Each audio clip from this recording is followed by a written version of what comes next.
नमस्ते सर। नमस्ते। सर आपने बोला था सीबीसी कराने के लिए। हाँ, बैठ के बताइए। सर आपने बोला था सीबीसी कराने के लिए, हमने करा लिया है।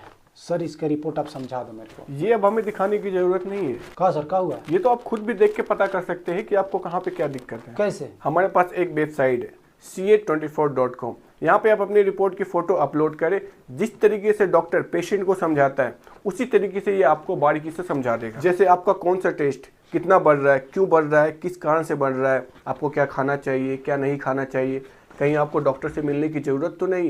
ये सारी जानकारियाँ इस साइट पे आपको मिल जाएगी। लेकिन सर हमको इंग्लिश नहीं आती। अरे हिंदी तो आती होगी। अरे सर हिंदी तो हिंदी, इंग्लिश, मराठी, तेलुगु सब लैंग्वेज में अवेलेबल है। और सबसे अच्छी बात, आप अपना पुराना रिकॉर्ड भी इसमें रख सकते हो और नए रिपोर्ट से मैच करके आप देख सकते हो कि आपके अंदर क्या चेंजेस आई है। ठीक है सर, तो फिर नाम से पहले DRX।